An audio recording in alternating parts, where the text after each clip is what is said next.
Yesu Kristo akuzwe.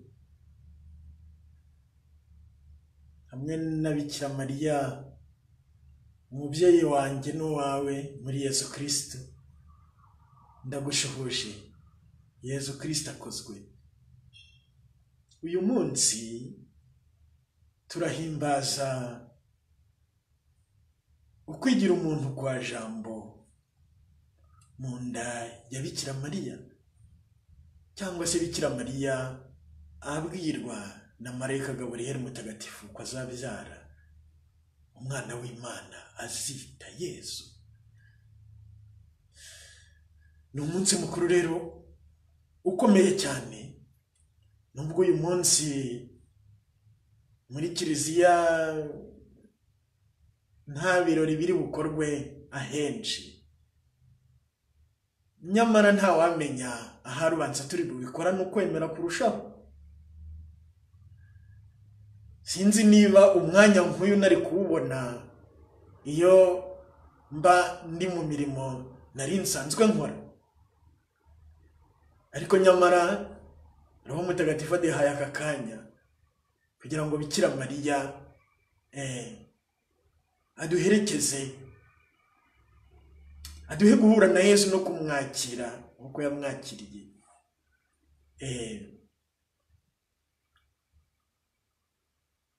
Nitwa Padiri Jeremy Habyarimana. Hano ni mu mujyi wa Madrid mu gihugu cya Espagne. Ubu ngubu gifite intambara ikomeye yo guhangana na coronavirus COVID-19. Muri rusange ubuzima burasa n'ubwahagaze, harakora ibintu bikeya, ariko ibyo byiturangaza. Nanjye sindi n'umunyamakuru, gusa ndagira ngo twirebere Bikira Mariya nyina wa Yesu. Yesu, Yesu, Yesu, Yesu, Yesu. Duhe kumenya Bikira Mariya uwo ari we. Ese wari uzi ko nta muntu uzi Bikira Mariya uwo ari we by'ukuri usibye Yesu? Hari abantu birata ko bamenye Yesu bakamaramaza, bamwe bavuga Yesu, ariko Bikira Mariya akaba ntacyo avuze mu buzima bwabo. Ubu ngubu nibabona iyi video mfite ishusho ya Bikira Mariya gutya, reka n'inyigisho zanjye ntibazongera kuzumva, bavuga bati reka bariya abantu basenga amashusho n'abanyamashitani. Iyi shusho ya Bikira Mariya nyifite hano, ntabwo ari Bikira Mariya ubwe, ariko nzi neza ko njyewe imfasha kwegereza umutima wanjye Bikira Mariya nyirizina, mu kubaha iyi shusho atari ukuyisenga, akaba ari ikimenyetso cy'uko nawe ubwe nyirizina mwubashye, ariko cyane cyane nubashye Yesu Kristo yatubyariye, Imana Data yamuhisemo, na Roho Mutagatifu yamusendereye. Reka twikomereze rero, twebwe Abakirisitu Gatolika. Ariko ubonye bose bamenye Bikira Mariya? Mbabwiza ukuri, Bikira Mariya ni ibanga rikomeye. Niba ushaka kumenya byinshi kuri we, uzasoma ibitabo by'umutagatifu witwa Ludovico Maria wa Montfort. Uzirikane mbere yo gushaka kurwanya ubutazi, kuko hari abantu nyine bamurwanya ariko kubera ko batamuzi. Yesu Kristo ni umuzi, uzamubaza uri we. Ariko Yesu ko naguhisemo, ukaba uri umutegetsi n'umukiza wanjye, nta wundi nkunda atari wowe. Buriya Bikira Mariya amaze iki? Bikira Mariya amaze iki? Hari icyo yamarira buriya? Ariko se Yesu byonyine akubwiye ati ni mama wanjye, ibyo ntibyaba biguhagije?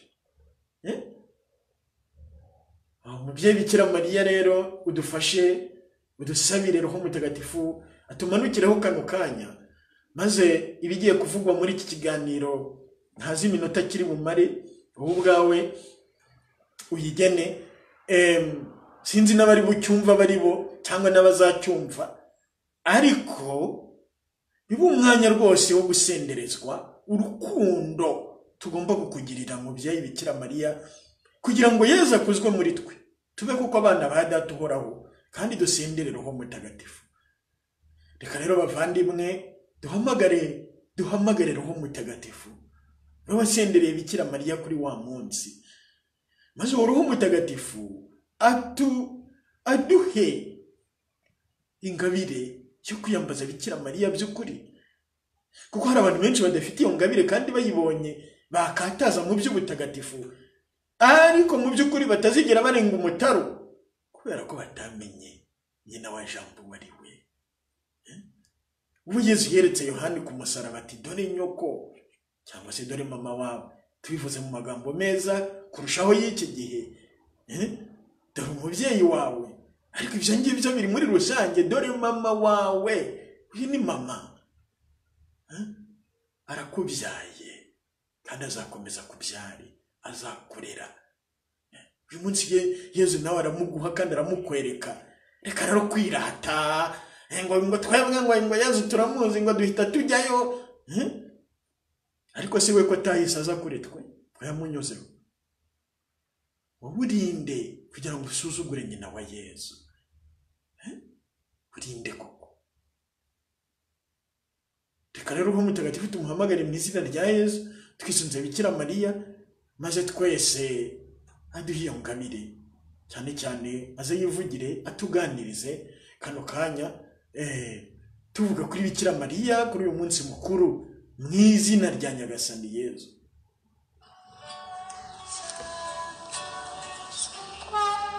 Kuko mubizi Roho Mutagatifu avuga indimi zose,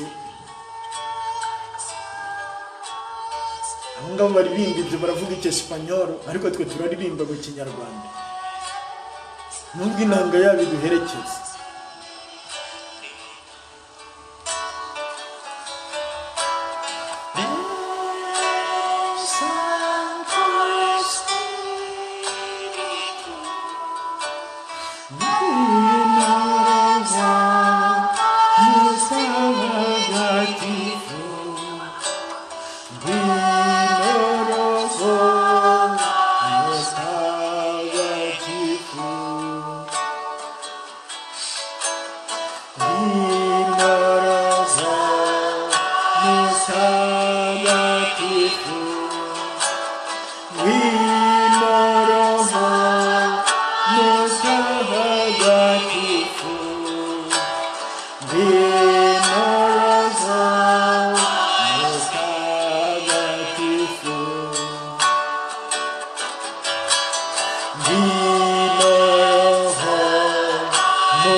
Roho Mutagatifu rero namanuke maze yivugire kano kanya bavandimwe, umubyeyi Bikira Mariya amasengesho ye aduherekeze, maze dushobore rwose kwishimira kumumenya kurushaho, kuva uyu munsi tugendane nawe ku buryo bukomeye. Reka dusome ivanjiri ya none, maze izina rya Yezu ryinjire mu matwi yacu, kuko ryinjiye muri Bikira Mariya rigahindura ubuzima bwe n'amateka ye, igihe Marayika Gaburiyeli Mutagatifu mumenyesha ibyerekeye Yezu nuko yagombaga kumubyara. Ni mu Ivanjiri ya Mutagatifu Luka umutwe wa mbere umurongo wa 26 kugera ku wa 38. Hahise amezi 6 Marayika Gaburiyeli atumwa n'Imana mu mujyi wo mu Galileya witwa Nazareti ku mukobwa w'isugi wari warasabwe n'umusore witwa Yosefu wo mu muryango wa Dawudi. Uwo mukobwa yitwaga Mariya. Marayikazi wabo aramubwira ati ndakuramutsa mutoni w'Imana, Nyagasani ari kumwe nawe. Yumvise ayo magambo arikanga yibaza icyo ndemutso ivuga. Marayika aramubwira ati wigira ubwoba Mariya, kuko wagize ubutoni ku Mana. Dore ugiye gusama inda ukazabyara umuhungu, maze ukazamwita izina rya Yezu. Azaba umuntu ukomeye kandi bazamwita mwene Nyirijuru. Nyagasani Imana azamwegurira ingoma ya se Dawudi, azategeka umuryango we wa Yakobo ubuziraherezo, ingoma ye ntizashira. Nuko Mariya abwira Marayika ati ibyo bizashoboka bite kandi nta mugabo mfite? Marayika aramusubiza ati Roho Mutagatifu azakumanukiraho, maze ububasha bwa Nyirijuru bukubundikire mu gicucu cye. Ndetse ugiye kuvuka azaba intungane kandi azitwa umwana w'Imana. Dore Elizabeti mwene wanyu nawe yasamiye mu zabukuru, uku kwezi ni ukwa 6, kandi ubundi yitwaga ingumba, kuko nta kinanira Imana. Mariya aravuga ati ndi umuja wa Nyagasani, byose bimbeho nk'uko bivuze. Nuko Marayika amusigaho aragenda. Iyo ni Ivanjiri ntagatifu.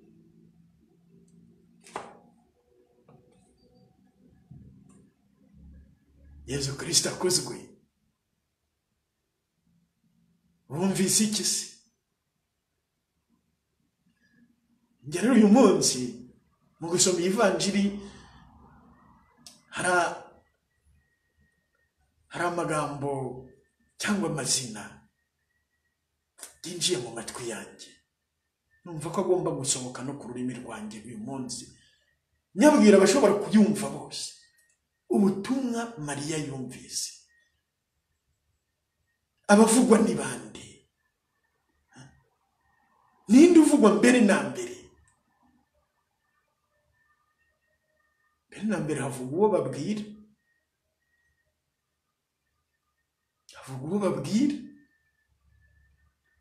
Ariko hari n'abamuri iruhande. Aho atuye Nazareti, iryo naryo ni izina. Uwo fiancé we uko bivugwa, uwo bateganyaga gushyingirwa, Yosefu. Noneho ariko izina ku bandi bose baravuga ati yitwaga Mariya, yitwaga, ariko bageze kuri uzamuha izina. Kuri Yezu bakavuga izina, uzamwita izina rya Yezu. Ntabwo uzamwita Yezu gusa. Mbese nko gutsindagira kurushaho ibyerekeranye n'ububasha iryo zina Yezu rifite, barivuga ko ari izina umuntu ahawe itegeko Mariya ryo kuzamuha izina rya Yezu, kuzamwita izina rya Yezu. Mariya yumvise urwo rugamba rukomeye, ati se bizashoboka bite? Nibwo havuzwe irindi zina, Roho Mutagatifu. Roho Mutagatifu azakumanukiraho. dushobora rero kano kanya kuzirikana kuri Mariya ubwe, kuri Yezu se, cyangwa se kuri Roho Mutagatifu. Roho Mutagatifu ubwe yigenere. Ariko njyewe kuri uyu munsi nkurikije itegeko Mariya yahawe kano kanya, ndumva twavuga izina rya Yezu. Uzamwita izina rya Yezu. Mbere na mbere katuzirikanaho, maze ukazamwita izina rya Yezu. Iryo tegeko Mariya yahawe abakristo twese twararihawe, kubera ko Pawulo intumwa yabyumvise akavuga ati nta rindi zina twahawe. Cyane cya Petero intumwa mu byakozwe n'intumwa umutwe wa 4 umurongo wa 10 kugera ku 12, kuko nta rindi zina isi yahawe kugira ngo ishobore gukira usibye izina rya Yezu. Cyane cyane umurongo wa 12, ibyakozwe n'intumwa umutwe wa 4 umurongo wa 12, izina rya Yezu.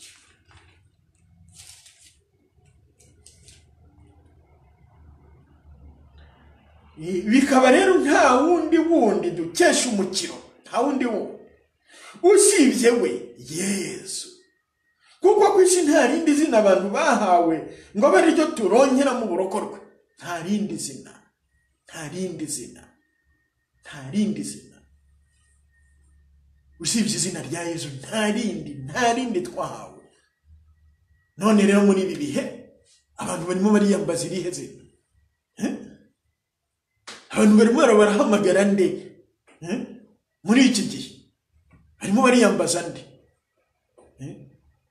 Ninde barimo gutabaza? Muri iki gihe abantu benshi bugarijwe n'icyorezo cya coronavirus COVID-19. Izina urimo guhamagara ni irihe? Iyo najyaga nigisha abantu izina rya Yezu, nageraga nkaho nkavuga ati, nkabaza abantu, Yezu urashaka gukira indwara yawe, ninde uzayigukiza? Ati ni Yezu. Urashaka gukingirwa amashitani, uzayakingirwa nande? Na Yezu. Urashaka gukingirwa no kurindwa cyangwa se gukizwa niba warangije kuyandura coronavirus COVID-19, ninde uzayigukingira, ninde uzayigukiza, ninde uzayikurinda? Ni Yezu. Byose ni Yezu, ni Yezu, ni Yezu. Iryo zina rya Yezu nurisubiramo mu rugo iwawe ukaryiyambaza inshuro nyinshi ukamuhamagara, ntacyo uzaba. Urabyumva? Kandi icyo waba cyose kizakubera cyiza. Kuko Yezu Kristo afite ububasha bwo guhindura amanjwe yacu nk'ikintu gikomeye, ibyago byacu mu ihirwe. Yezu Kristo wapfuye akazuka. Izina rero rya Nyagasani Yezu rigomba kwirangirira ku rurimi rw'abantu bose bitwa ngo baramwemera. Nyamara muri iyi minsi siko bimeze. Tuvugisha ukuri, tuvugisha ukuri. Kubera ko iryo zina nubwo ryabwiwe Bikira Mariya, hakaba hari n'abandi baribwiwe bakaryumva, ariko hari abandi baribwirwa ntibumve, cyangwa se hari abandi batigeze baribwirwa. Kuko Pawulo intumwa avuga ati, kugira ngo abantu bose nibamara kumva izina rya Yezu, mwisi mwijuru n'ikuzimu bose bapfukame, kandi indimi zose zamamaze ko Yezu Kristo ari Nyagasani, bihesha Imana se ikuzo. Munyafilipi umutwe wa 2 umurongo wa 9 kugera ku wa 12. None se iryo zina rya Yezu we wararyumvise? Kibavuze Yezu urumva? Erega Yezu turamuzi, witonde, kuko ibyo amashitani niyo abivuga. Ariko amashitani ntavuga ngo Yezu aramuzi, oya, ntavuga Yezu. Erega turamuzi, erega turamuzi. Hari umuntu nyine wari urimo arwana n'amashitani, nuko abantu bamusengeraga baramubwira bati, vuga Yezu. izina amashitani apfukamira vuga Yezu, aho kugira ngo avuge Yezu zikajya zimuvugiramo zivuga erega turamuzi, erega turamuzi, erega turamuzi. Ni bangahe bavuga ngo bazi Yezu ariko ntibamuvuge? Niba kandi ari Yezu ni Yezu, ntabwo izina ryawe ari iry'undi. Niba bahamagaye undi n'undi ntabwo ari wowe. Niba rero na Yezu ari Yezu ni Yezu, uzamwita izina rya Yezu. Abanditse ivanjiri bose baravuga ivanjiri y'umwami wacu Yezu Kristo, bakavuga n'uwayanditse, ni izina rye bakarivuga, umwami wacu Yezu Kristo. Ntabwo bavuga ngo ivanjiri y'umwami wacu. Umwami wacu twamenya rinde ko hari babami benshi? Twamenya rinde? Nuko rero ni ivanjiri y'umwami wacu Yezu Kristo. Muri urwo rwego rero ntabwo umuntu agomba kuvuga ngo Nyagasani, ngo Nyagasani, ngo rwose ngo Nyagasani arabizi. Uwo Nyagasani niba ari Yesu, kuko ninkubaza ngo ese uwo Nyagasani uvuze nini? Ngo ntumuzi se ngo ni Yesu. Ubundi se kutamuvuze urabuzwa n'iki kumuvuga? Ninde wakwatse uburenganzira bwo kuvuga izina rya Yesu? Kugeza igihe nyine wowe buri gihe wivugira Nyagasani, Nyagasani arabizi. Buriya rero Nyagasani Pawulo intumwa ariko gusubize kubyerekeranya n'ibyo ngibyo byo kwivugira gusa ngo Nyagasani, Nyagasani, aho kugira ngo uwo Nyagasani uvuge izina rye. Mwibaro ya mbere y'Abanyakorinti umutwe wa 12 umurongo wa mbere kugera ku wa 3, Pawulo intumwa ati, bavandimwe sinshaka ko mubinjishi. Oya, sinshaka ko mubinjishi mu byerekeye ingabire za Roho. Mwibuka ko igihe mwari mutarayoboka Imana mwagendaga mutwawe n'ibigirwamana bijunjamye. Niyo mpamvu mbamenyesha ko nta ubwirizwa na Roho w'Imana ngo agira ati Yesu arakaba ikivume, nk'uko nta wavuga ngo Yesu ni Nyagasani atabibwirijwe na Roho Mutagatifu. Atabibwirijwe na Roho Mutagatifu. Ubwo rero ntibitangaje kuba wowe wivugira ngo Nyagasani, Nyagasani, ukumva wabirangije. Nuko Roho Mutagatifu mutagendana, nuko atakurimo. Tujya tuvugisha ukuri. Aramutse akurimo ntabwo yakwihanganira ko uvuga ngo Nyagasani gusa.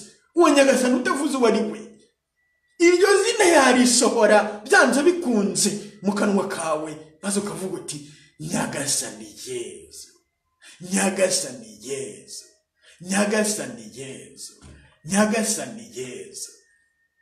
Ni ngombwa rero ko iryo zina rivugwa bavandimwe. Iryo zina rya Yesu rivugwe ku rurimi rwacu. Yesu Kristo izina rye ryirangire mu kanwa kacu. Nuko nanone Pawulo intumwa agakomeza agira ati, Manyaroma, kuko niba ushaka gukira nta wundi uzagukiza ni Yesu. Niba kandi udashaka gukira ibyo birakureba, ariko ndakwifuriza ko wararikira uwo mukiro.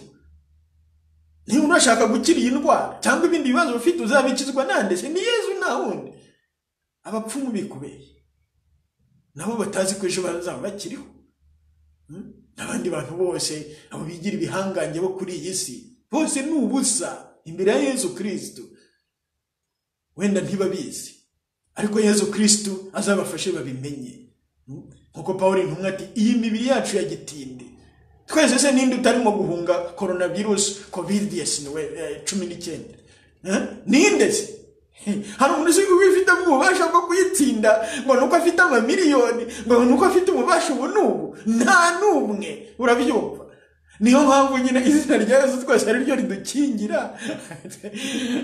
Twese turi ubusa. Twese turi ubusa uhereye kuri njye. Pawulo intumwa rero atugira inama zo kwisunga nyir'izina risumba yandi. Izina ry'umutamenwa, izina rimena byose. Umuriro ugurumana utwika ingoma za sekibi zose, izina rya Yesu. Icyuma gica ingoyi zose, urutare rutamenwa rutayega, Yesu, Yesu. Pawulo intumwa rero yandikira Abanyaroma mu mutwe wa 10 agira ati,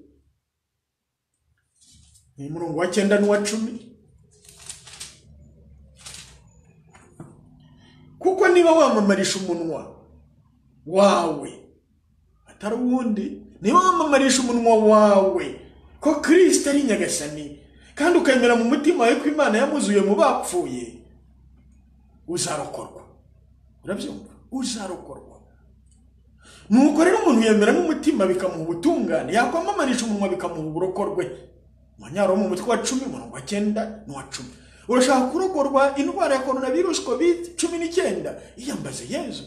Yesu ntwikiriza izina rya nyambika amaraso yawe matagatifu Yesu, mpisha mu bikomera byawe Yesu, ndindisha umusaraba wawe Yesu, Yesu, umusaraba wa Yesu, umutima mutagatifu wa Yesu, maze uzarebe. Yesu, Yesu, Yesu. None rero ntabwo bihagije kuvuga ngo uremera mu mutima wawe, ngo reka twese ngo Yesu ngo turamwemera, niba utamwamamaza ntacyo bizakumarira. Ni nkaho undi ufite isitimu mu mufuka mu gihe cy'umwijima kandi akaba atari mu kuyicana, arimo agenda ahantu habi. Cyangwa se uriye ufite amatara y'imodoka mazima agenda mu mwijima yayajimije kandi arimo yihuta. Yesu Kristo ni urumuri, kandi nkuko yatubwiye ati ntawe ucanira urumuri kurushyira munsi y'urutara. Urumva? Wowe wibeshya ngo wa Yesu turamuzeraga nubwo tutamuvuga, urwo rumuri ruri munsi y'urutara rwarazimye. Ngaho cana rero. Kuri uyu munsi wa Bikira Mariya abwirwa ko azabyara Yesu, cana akanwa kawe kake umuriro. Uwo muriro ni izina rya Yesu. Ni Yesu, ni Yesu, ni Yesu, ni Yesu. Nyagasani Yesu, Nyagasani Yesu. Nkuko Nyagasani Yesu rero yatubwiye yati ninjye nzira ukuri n'ubugingo, ntawe ugera kuri Data atanyuzeho. Ninde se? Ntawe. Aho ngaho ni muri Yohani umutwe wa 14 umurongo wa 6 kugera ku wa 14. Cyangwa se ati izina ntawe uzi Data wari wekeretse mwana, nta nuzi mwana n'uwari wekeretse Data. N'uwo mwana ashatse kubihishurira. Yesu Kristo duhuye nawe tuti Nyagasani Yesu, aruhuka tugejeje kuri si, tugatangira kumenya ko Imana atari Imana gusa, ahubwo ari Papa. Abo ngabo babizi ni bangahe?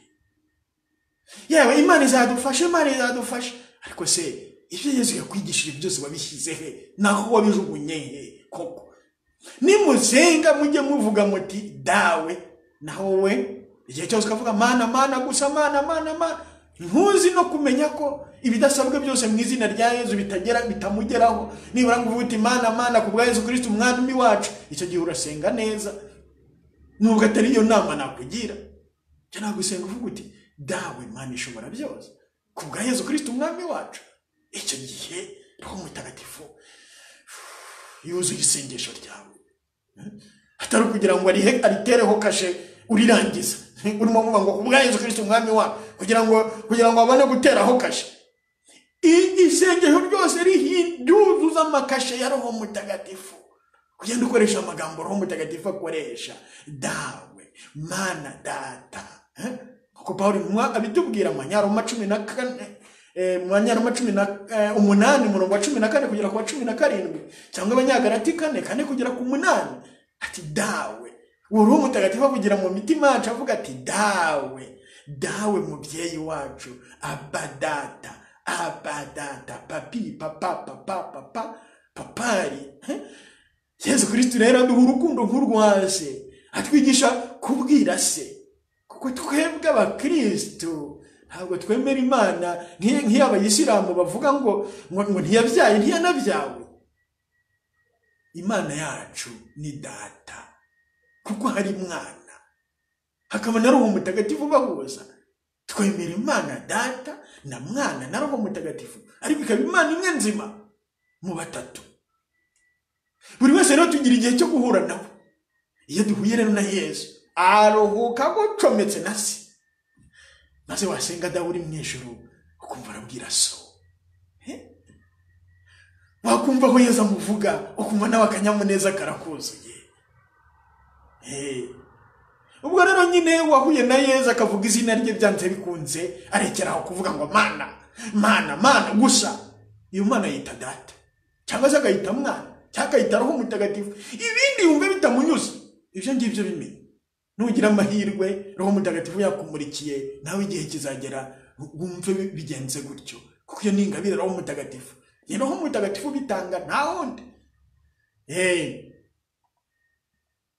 ariko na roho mutagatifu roho mutagatifu Yesu yatumenyesheje mu ivanjiri ya none twavuze ko izina rya Yesu ryirangira uzamwita izina rya Yesu ariko nyamara bakavuga ati roho mutagatifu azagutwikira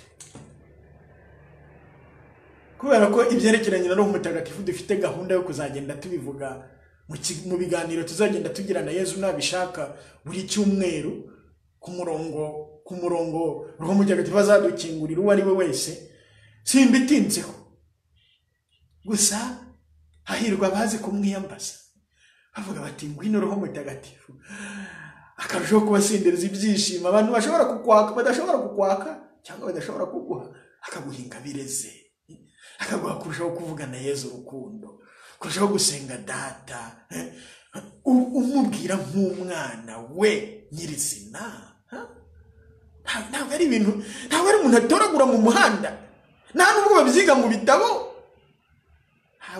ntabwo ari iby'ubwenge ni ingabire roho mutagatifu atanga ku buntu kandi akayiha abashatse n'igihe ashakiye roho mutagatifu yaratumurikiye reka twongere tuzirikane ku izina rya Yesu hari abantu bagiye bagerageza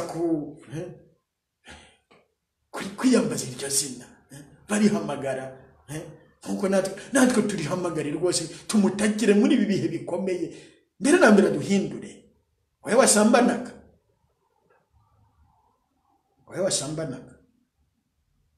ubana n'umugore mudasezeranye kubera iki murabona muri ibi bihe koko ari uko bigomba kugenda uriya mugore w'abandi winjiye ndagutunga rumwe nanjye eshatu zindeba nanjye ngomba kwirinda urabyumva nkirinda ubusambanyi ariko nawe buvemo urabyumva koko ukatinyuka ugata umugore wawe ukajya gusambana nta soni wowe uri umukobwa uri umusore uri iki ngo wifate kugeza igihe uzashakira uri inyamaswa se abantu bazarekeraho ryari gusebya umuremyi kwandavuza amaraso ya Yesu Kristo igihe kirageze rero we wabanaga n'uwo mutashyingiwe mwihutire gushyingirwa cyangwa mutandukane icyaha cy'ubusambanyi kirimo kiranukira isi cyangwa se kiranutsa isi ahubwo ntabwo bishoboka abo ngabo mwese mwabonye igihe cyo kugira ngo njye mwasenga musome ibintu bibaha agaciro aho kugira ngo mukore ibyo mukirirwa mureba amashusho y'ubusambanyi namwe Yesu arabareba uyu munsi ayo maso murayakoresha ibiki iyo mitima yanyu murimo kuroha ntabwo mufite koko nta soni bibateye Yesu Kristo uyu munsi rero guhamagaye kuri uyu munsi amanukira mu nda ya Bikira Mariya kugira ngo nawe akumanukiremo kizongoyi ariko se gusambanya nicyo cyaha cyonyine umuntu niko wenda yibajije ashwe niba ushaka kumenya ilisiti y'ibyaha reka Pawulo intumwa tubwire uzi ko uwiyumva wese muri kimwe amenye ko agomba kubireka nicyo Bikira Mariya ashaka kuguha uyu munsi mu izina rya Yesu kugira ngo buri wese azinukwe Manyagalati 5 Kristo Yesu babambye ku musaraba umubiri wawe n'ingeso mbi n'irari mbega ibyishimo byo kubamba umubiri n'ingeso mbi n'irari ku musaraba wa Yesu mbega umunezero subwo uri mu bikigo ubwo uranezerewe ngaho mbere naho nibereye muri Yesu ngaho rahera kudahangayitse ati kubireka byarananiye imbaraga za Yesu zagiye yari umubyeyi Bikira Mariya mubwira uti mubyeyi Bikira Mariya kuva none ndashaka kuba umwana wawe mu izina rya Yesu sinshaka kongera gusambana gutsinda kwangana n'ibindi byose ugiye kumva ndashaka kuba Yesu bimfashemo mu izina rya Nyagasani ndagutabaje ncira ingoyi zose zambuye mu izina rya Yesu maze urebe ko atari bubikora uyu munsi. Ibangura ribwiwe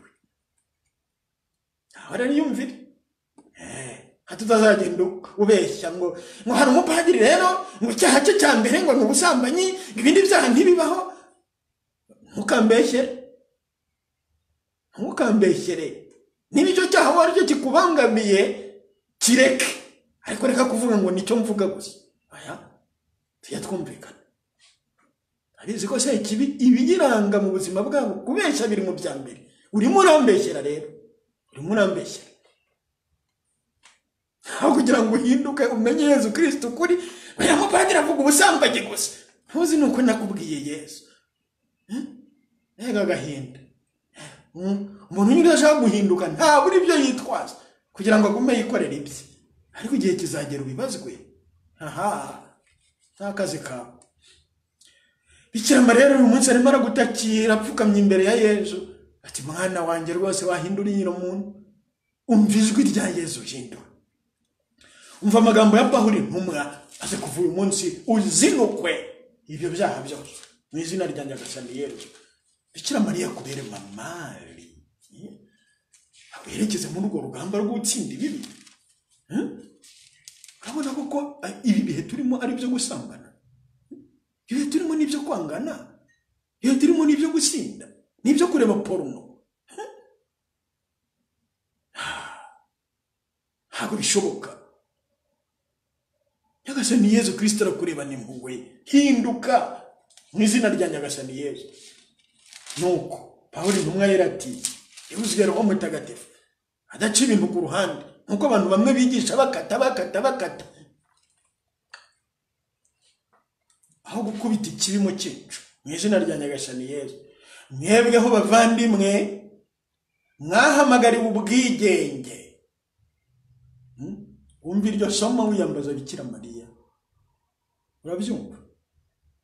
Kuko icyemezo ushobora gufata kano kanya gishobora guhinduka amateka yawe kandi kigahindura y'abantu benshi, urabyumva? Niba uri umugore wakira abantu bose ngo musambane uyu munsi ukinze urugi rwawe, ubwo sinshatse kuvuga ibindi bintu, harokoka abantu benshi, abo ngo bose bakuganaga bagiye kugwa mu nyenga, bashobora gufata ikindi cyemezo cyo kubakiza. Wowe wabuzaga abantu mu mahoro mu rugo utukana, cyane cyane muri iyi minsi abantu begeranye cyane, uyu munsi uvuze uti ururimi rwanjye rugiye gutanga imigisha gusa, ubuzima bwahinduka kuri benshi. Ngaho tega amatwi, mwebweho bavandimwe mwahamagariwe ubwigenge. Gusa rero ubwigenge ntibukabera umubiri urwitwazo, ahubwo mwabera undi umugaragu mugirirana urukundo, kuko amategeko yose abumbiye muri iri jambo rimwe rukumbi ngo uzakunde mugenzi wawe nkawe ubwawe. Naho niba mushihana mugacagagurana muramenye ntimuzamarane. Mureke mbabwire, Roho n'abayobore nibwo mutazakora iby'umubiri urarikira. Kuko umubiri urarikira ibirwanya roho, na roho igakurikirana iby'umubiri wangira. Ibyo byombi rero birazirana. Ibyo byombi birazirana, ku buryo namwe mutagenza uko mwishakiye.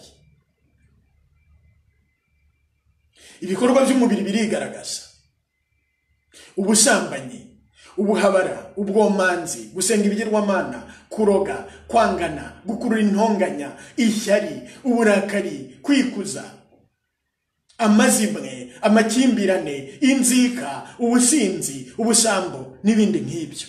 Ntawe bivuga ngo abirangize. None humva ayo magambo akurikiye. Ndababuriye nk'uko nigeze kubibabwira, abakora bene ibyo nta murage bazahabwa mu bwami bw'Imana. Uravuga ngo urasambana ntacyo bitwaye, uzabona aho nibere muri Yesu. Naho imbuto ya Roho Mutagatifu ni urukundo, ibyishimo, amahoro, kwihangana, ubugwaneza, ubuntu, ubudahemuka, imico myiza, kumenya kwifata. nta tegeko ribuza imigirire nk'iyo. Abakristo Yesu babambye ku musaraba umubiri wabo n'ingeso mbi ndetse n'irari. Niba tubeshejweho na roho ntituyoborwe na roho. Abanyagalati 5 umutwe umurongo wa 13 kugera kuwa 25. Nawe rero ufata icyemezo umuvandimwe, Bikira Mariya bigufashemo rwose ubuzima bwawe buhinduke. Hinduka umuvandimwe, hinduka. Ese ubwo bibwira ko Bikira Mariya amasengesho ye atarimo kugufasha? Ese bibwira ko Yesu Kristo yigize umuntu akina? Muvandimwe, mu izina rya Yesu ndakwinginze rwose, fata icyemezo cyo kuba umukirisitu, fata icyemezo cyo kuba Yesu. Kuri uyu munsi Bikira Mariya yavuze ati ndi umuje wa Nyagasani, byose bimbeho uko bivuze, nawe uvuze ati Nyagasani Yesu, kuva none sinzongera gusambana, gusinda, kwangana, kurwana, ibi byose wakoraga. Wifashe hasi ukurikire Yesu, nkuko Pawulo intumwa nanone abivuga mu Banyefezi umutwe wa 5 umurongo wa 1 kugera ku wa 14, aho arangiza avuga ati kanguka usinziriye, haguruka uve mu bapfuye, Kristo Yesu akumurikire. Haguruka uve mu bapfuye. Reka rero hamwe na Bikira Mariya twiyambaza izina rya Yesu, maze uwo Yesu akure mu bapfuye aho bose bishwe n'ubusambanyi, akiza abarwayi, aho imbaraga abavuga ko nta mbaraga bagira zo gukora ibyo basaba, kandi izo mbaraga zitwa Roho Mutagatifu, maze ubuzima buhinduke kuri benshi ndetse no ku isi yose.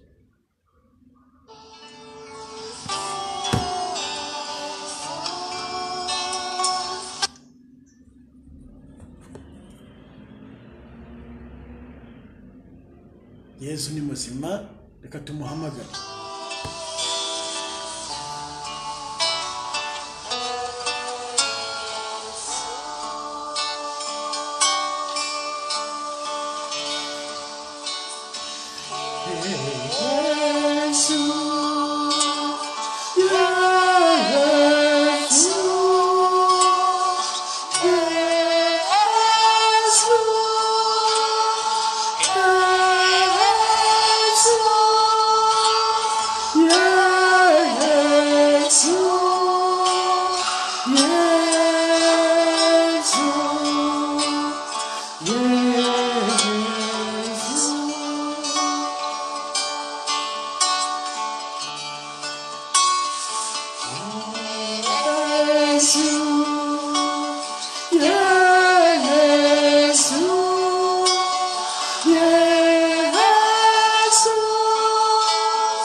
Yezu rero ni izina rikiza, turabizi, nta n'indi twahawe, yewe nta n'irindi tuzahabwa, nta rindi ryarigeze ritangwa.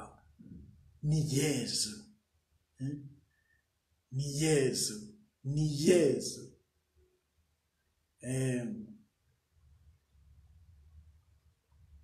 Hari rero abagiye baririmba Yezu, ariko mu by'ukuri si ngombwa ngo hakoreshwe n'indirimbo, amagambo arahagije. Yezu, Nyagasani Yezu, Nyagasani Yezu, Nyagasani Yezu, Nyagasani Yezu. Hari abakristo bo muri paruwasi ya Byimana rimwe baririmbye akaririmbo bavuga Yezu, bishimye bizihiwe, kanyuze umutima.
Cyangwa se abo ngabo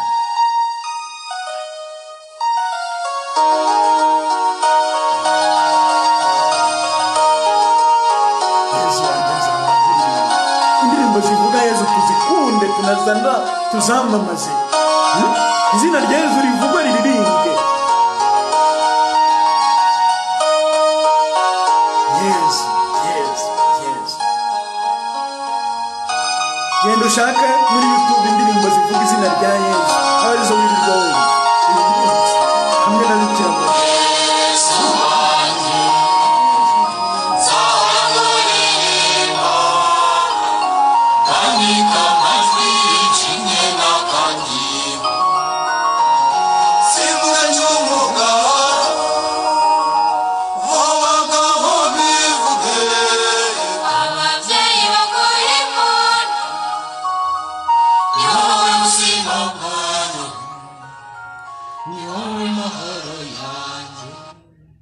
Nguwo Yezu rero, reka dukomeze tumuririmbe twifatanyije na Bikira Mariya, tumwite Yezu nkuko Bikira Mariya yahabwa ubutumwa, natwe twumve ko ari ubwacu, maze izina rye tirigeze ku mpera z'isi.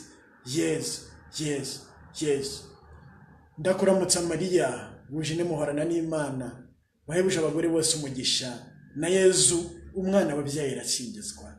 Mariya mutagatifu, umubyeyi w'Imana, urajye dusabira tw'abanyabyaha kuri ubu n'igihe tuzapfira. Amen. Mubyeyi Bikira Mariya, dusabire kumenya Yezu uyu munsi, duhinduke, dusabire abarwayi gukira, abagize ingorane ubahumurize muri Yezu Kristo umwana wawe, maze Data ahabwe ikuzo na Roho Mutagatifu arushaho kubasendera. Utwumve mubyeyi Bikira Mariya, mu izina rya Nyagasani Yezu Kristo umwana wawe, muri Yezu Kristo umwana wawe. Dawe uri mu ijuru, izina ryawe ryubahwe, ingoma yawe yogere hose, icyo ushaka gikorwe munsi nkuko gikorwa mu ijuru. Ifunguro ridutungura riduhe none, utubabarire ibicumuro byacu nkuko natwe tubabarira abaducumuyeho, ntudutererane mu bitwoshya, ahubwo dukize icyago. Amen.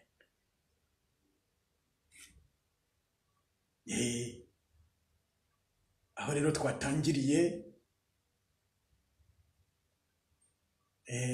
sinigeze mpinguka. Ubuzima burakomeje hano i Madrid.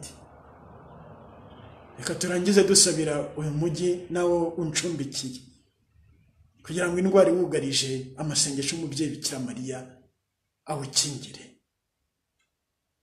kuko harimo harapfa abantu benshi kandi ntawe uhambuwe, ntawe ushyinguruwe. Bikaba ari ibintu biteye agahinda. Umubyeyi Bikira Mariya asabira uwo mujyi, asabira iki gihugu n'isi yose, bose babone Yezu Kristo umwana we, babone Yezu Kristo umwana we. Ndakuramutsa Mariya, wuje inamuhorana n'Imana, wahebuje abagore bose umugisha, na Yezu umwana wabyaye arasingizwa. Mariya mutagatifu umubyeyi w'Imana, urajya udusabira tw'abanyabyaha kuri ubu n'igihe tuzapfira. Amen. Ngo Bikira Mariya rero ni mama wawe, umukunde, umukundisha abandi, uzagira amahoro ya Yezu Kristo. Nta wundi uzakwereka Yezu nka Mariya, ntawe, nta wundi umuzi nka nyina. Ninde soza umwana we kurusha nyina? Ngaho rero mwisunga usanga Yezu, urindura ingeso mbi mu buzima bwawe, uhindura amateka yawe n'ay'abandi. Nyagasani Yezu umwana wa Bikira Mariya nabane namwe. Ushobora byose abaha umugisha, ku izina ry'Imana Data na Mwana